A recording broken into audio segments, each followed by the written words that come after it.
I think it's early enough in the season, and the Jets are a good enough team that you have to do whatever it takes to find the best quarterback available. Not the quarterback who knows the offensive system or who's going to be able to play in, a week after arriving at the team. You got to think long term here that you don't want this to become a lost season. So if you have a guy who can come in and even trading for somebody, I would not be opposed to that. I'd be on the phones constantly if I were the Jets GM, because I want the best talent, not just a guy who knows Nathaniel Hackett's system. Wait. Define available. So you're saying all 32 quarterbacks in the NFL because you could trade for them, or are you saying guys who you might be able to pry away? How are you Jacoby Brissett, a backup, a high-end backup. They might not know Hackett's system, but they're going to give you a better shot to win, in my opinion, than Zach Wilson. When? You're saying Jacoby Brissett's just going to come in there and know how to run the offense? I think that if you gave a guy a month. This is what happened when Jimmy Garoppolo got traded from the Patriots to the 49ers. He got traded on October 31st. He got traded on Halloween in 2017, and he made his first start for the 49ers on November 28th. And that's supposed to be a pretty complicated system, too, the Kyle Shanahan system. People are saying Hackett's system is pretty complicated. Maybe in 3 weeks, can you know 15 plays in 2 weeks? Can you play a half? I don't know. Jimmy won those games. They were 5 completely meaningless games against backup quarterbacks because it was week 14 of the season. That has nothing to do with this. I think you sound like a Jets fan in the sense that you're all completely in denial. You're trying to, what are the 7 stages of mourning? It's definitely the denial stage. Yeah. This was a team that was built to win with Aaron Rodgers, and everybody knows it. It was not built to win with Jacoby Brissett. It was not built to win with some random dude off, Chad Henne, Gardner Minshew. It's not built to win with those guys. Aaron Rodgers is gone. They're not going to win. Nothing is going to happen. There's nobody to pick up. But I can't wave the white flag on the season because on your way to trading for Aaron Rodgers and building a team that was a Super Bowl contender 2 days ago, you actually built a good team. So while you were, totally reliant on Rodgers, which, everyone can understand, in the meantime, you actually got some talent on this team. So I can't just say, wait till next year? Hell no. You got a window here.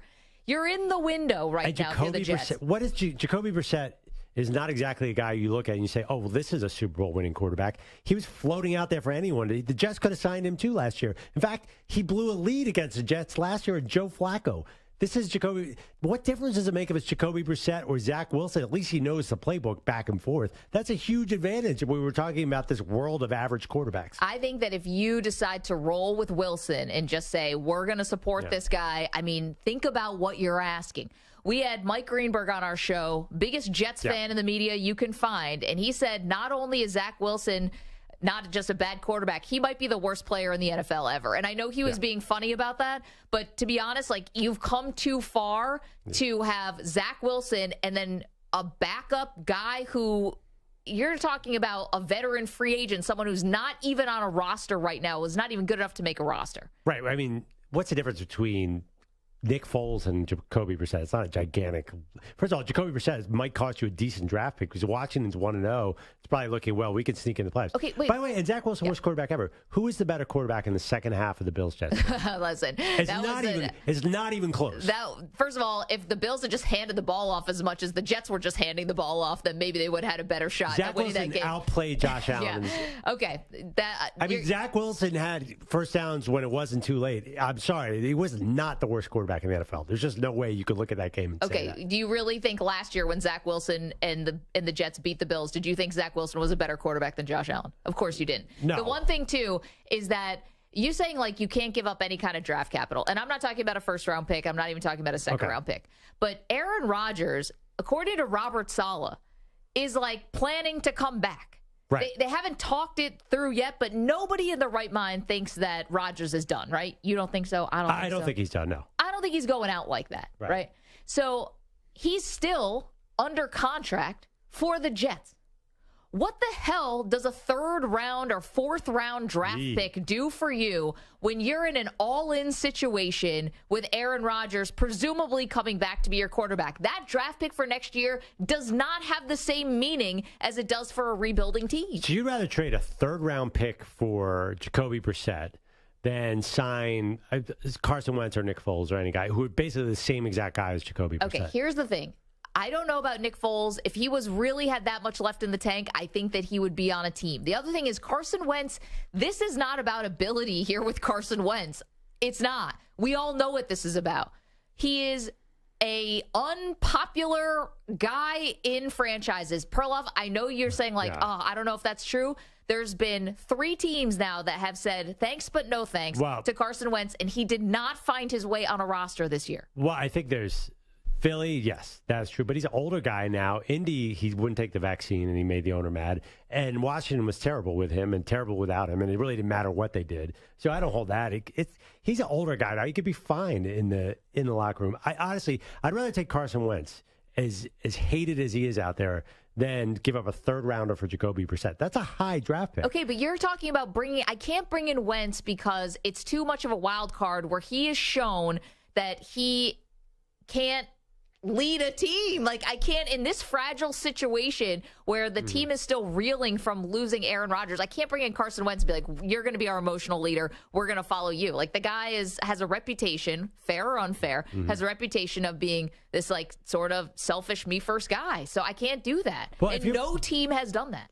If you're willing to give up a third rounder for Jacoby Brissett, third or fourth, I don't even think it's going to take a third. In a million years, not worth any of that draft capital. Like, nobody would have given a third round. You're in a dicey situation. Why not trade a first rounder for a Pro Bowl level quarterback? Well, is one available? Who am I getting? Matthew Stafford?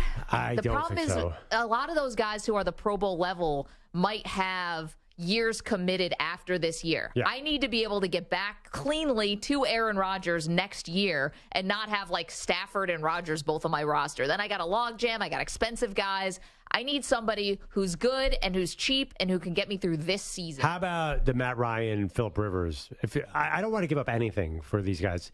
I'd do Matt Ryan or Phillip Rivers before I traded a third-round pick. And I think, by the way, I don't think they're trading a third-round pick for Jacoby Brissett. I don't think it's going to take. I don't think an NFL GM could bring themselves to do that in a million years. But the other thing too is even Stafford. It's week 1 now. It's going to be week 2 by the time they sign anyone. That's already 1/8 of the way into the season. It's not.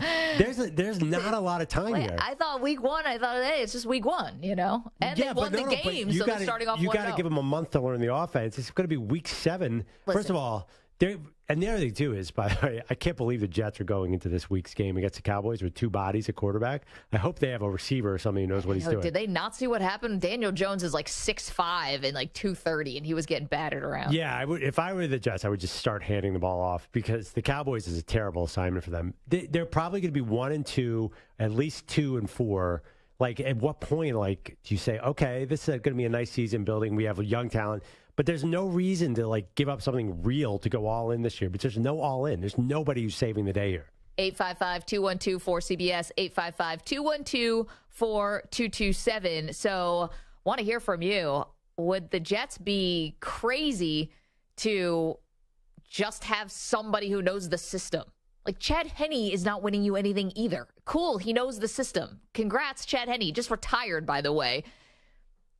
What does that do for you? As opposed to, or is it crazy? And Perloff thinks it's crazy that I would say go after and give up actual resources up to get somebody who's actually a good quarterback. No. And Jacoby Brissett, he's a good quarterback. I think so. He's never won anything.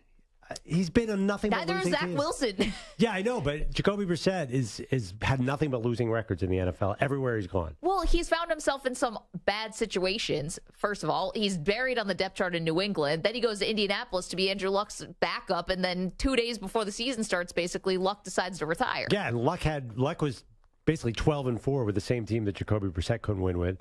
Listen, Jacoby Brissett, he played well last year. Played better than Deshaun Watson. I mean, well, he didn't win anything, did he? He had an all-pro team around him, and what was their record with Jacoby Brissett? I don't think it was very good at all. Well, worse when Deshaun got there. No, Deshaun was 500. Okay. Deshaun was 2-2, I think, as a starter. I'm giving you somebody who would represent more hope than Zach Wilson. Why not? Okay, first of all, if you're going to go with Jacoby Brissett and give up a pick, you might as well just go Phillip Rivers or Matt Ryan. You might as well do Matt Ryan. What's the difference? Can Matt Ryan be that much worse than Jacoby Brissett right now? I worry about Matt Ryan because not that Jacoby Brissett is the second coming of Lamar Jackson, But Matt Ryan is a sitting duck back there. It took 4 plays for Rodgers to have a season-ending Achilles tear. Enough with the older guys, okay? Brissett is a veteran, but I don't need another dude sitting back there who is going to get clobbered by the next great pass rush that you see. Okay. Brissett has had 4 seasons as a starter, and he's had losing records every single one of them. Indianapolis 4-11, Indianapolis 7-8, Miami in 2021 he was 2-3. Last year he was 4-7 with the Browns. Okay, I guess a weak schedule I might add. He couldn't even beat the Jets with Zach Wilson. I'm giving you an option. Neither can the Bills. Sorry. Yeah, thank you, Samter. Get out of here, Samter. Right, you're not even a Jets fan. Samter, you're a former Jets fan. I'm drunk on pizza. Yeah. You're a former Jets fan. The headline comes across the wire. Jacoby Brissett signs with the Jets. Do you have any more hope? Are you jumping back on the bandwagon? No, I'm never jumping back on the bandwagon. But no, Jacoby Brissett would not. It doesn't do anything positively or negatively. Really, the reality is you have to ride with Zach Wilson to hope that he's the guy you drafted number 2. And if he's not, you're screwed. Whoever you bring in, you're going to be screwed. Wait. Chad Henne, Jacoby Brissett, you're screwed. Hold on. Hope that he's the guy you drafted 2nd overall. That is already gone. That guy's never coming back. I don't know. I don't know. He has the talent. Hopefully he has the mentorship from Rodgers. Maybe he's not going to be a Hall of Famer, but maybe he's serviceable enough. The mentorship, Rodgers has been there for 2 months. It's not like he was sitting behind him for 2 years. Hey, listen, Rodgers is magic. The Jets. Well, not enough The magic. Jets might have learned something week 1. Just turn around and hand that ball to Breece Hall. Well, they didn't learn it that much because Matt Milano got an interception that Zach Wilson basically handed to him.